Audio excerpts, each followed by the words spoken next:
Hey everybody, this is Peter B, and welcome to another episode of Third Base Thursday. I believe this is episode 5 from me, and we're doing another player profile, and this time I'm going to do third baseman Arlie Latham, who played both in the 19th century and the 20th century.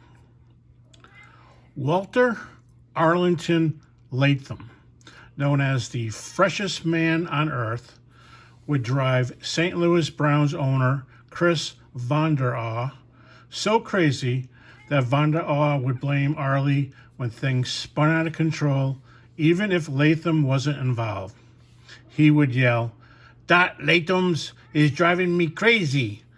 Arlie was a carefree guy who loved life and baseball. Arlie was the clown prince of baseball. Although other players sported better stats and better dispositions, Latham came to the ballpark to beat you. He was a speedster. In 1888, he totaled 129 steals.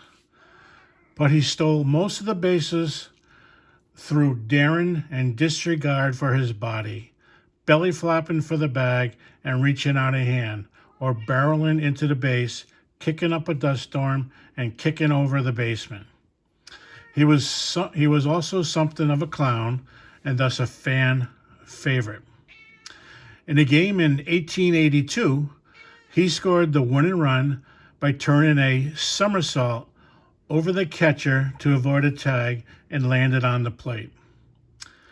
He was famous for profanely badgering the opposition and heckling his own players, thus earning him the nickname the freshest man on earth.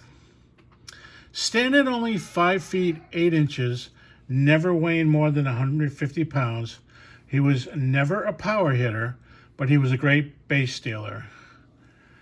In 1887, Latham batted .316, stole 129 bases, and in the playoffs that year, he stole an additional 15 bases.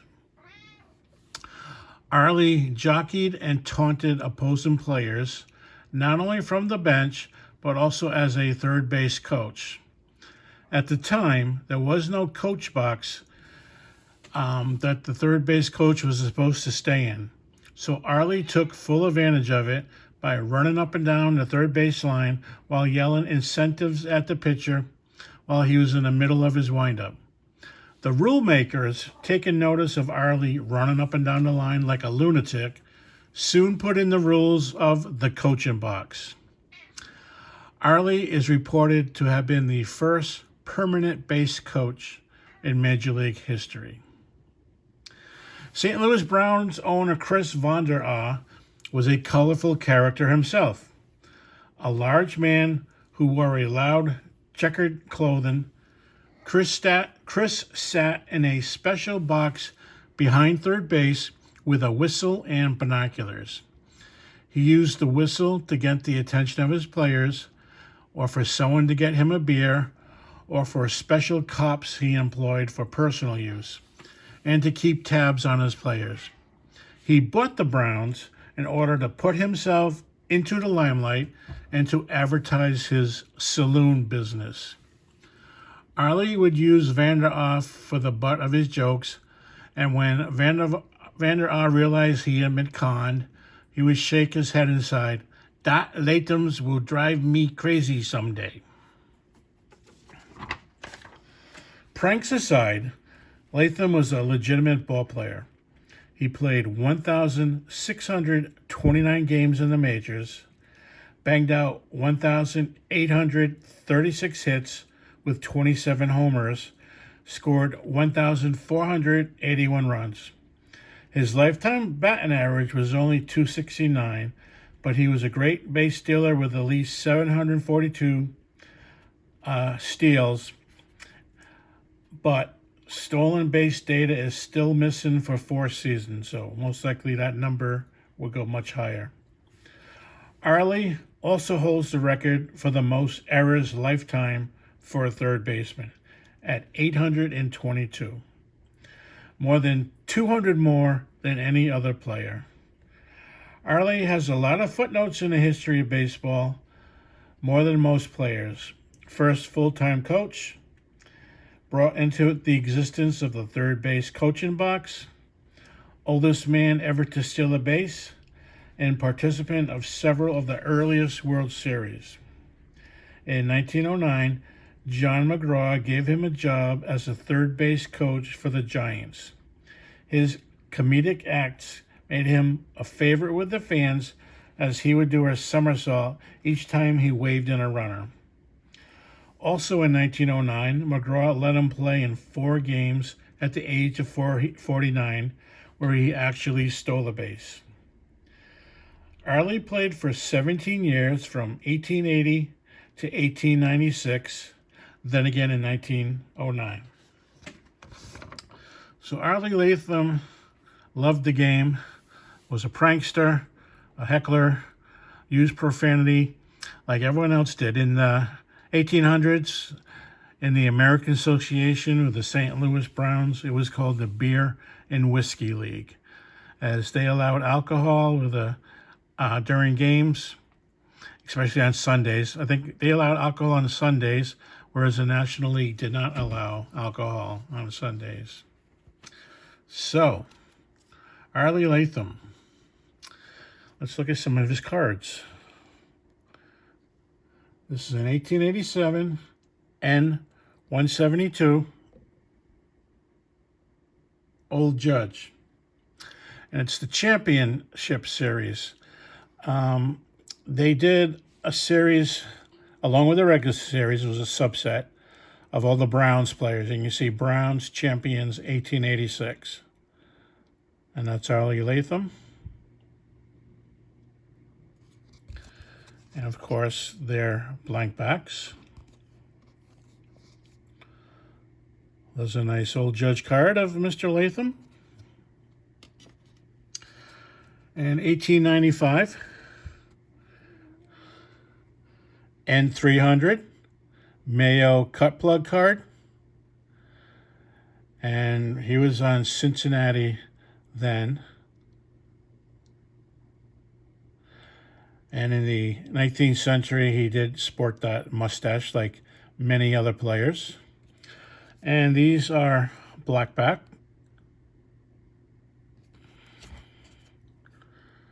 So an N300, Mayo cut plug, Arlie Latham, third base. Is a T206. 1909 to 1911 of Arlie Latham in his New York Giants uniform. Full-time third base coach, and he did get into 4 games and actually stole a base. This one has a sweet copper rail back.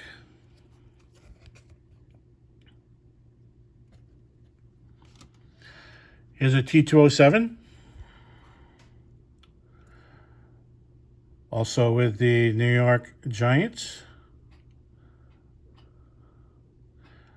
He's probably teaching players, because he is wearing a glove, probably teaching players how to play third base or field grounders. And the T207s have a little bio.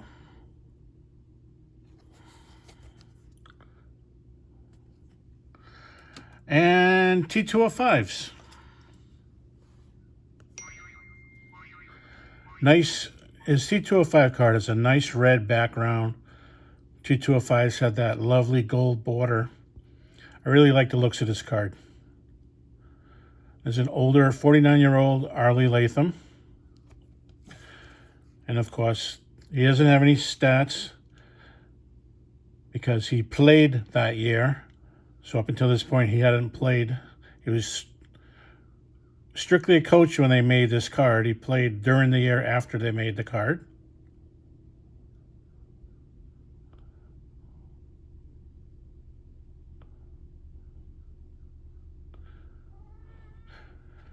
And this is a Piedmont back.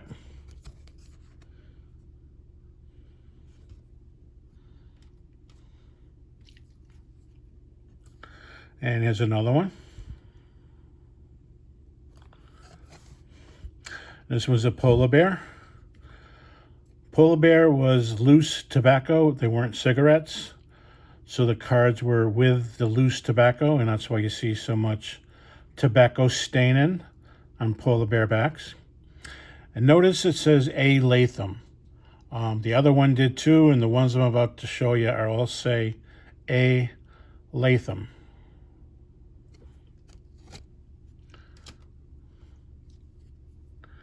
And here's another one. Lovely red background, gold, shiny gold borders. A. Latham. This is an honest long cut.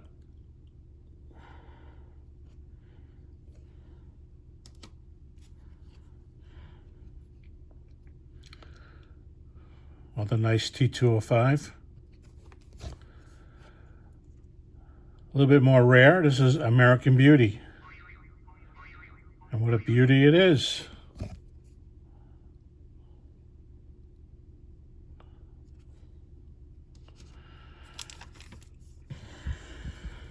I got some slab. Notice it says A. Latham on back. Nice card. And this is a cycle. About as rare as the American Beauty for T205s.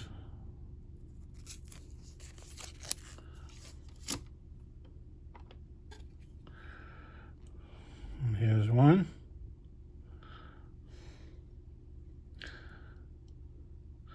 Now this is broadleaf.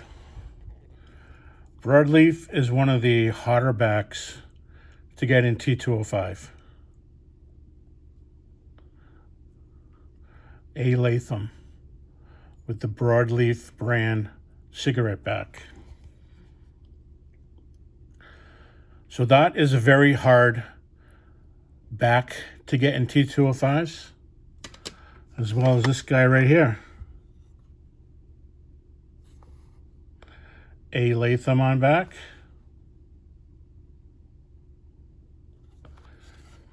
And that's the drum cigarette. Also one of the hardest backs to get in regards to T205s. As well as T206s. It's the hardest in T206. Now notice they all said A. Latham on back. That is because... I'm sorry, let me show you one more. This one was kind of sitting off to the side. A. Latham on back. I should have shown this one earlier. Like I said, it was sitting off to the side. Sovereign, which is a middle of the road, closer to not rare backs. Once again, A. Latham. Now this is a Sweet Caporal, one of the easiest backs to get. Nice red background, the gold borders. But this one's different than all the others you saw, because it says W.A. Latham.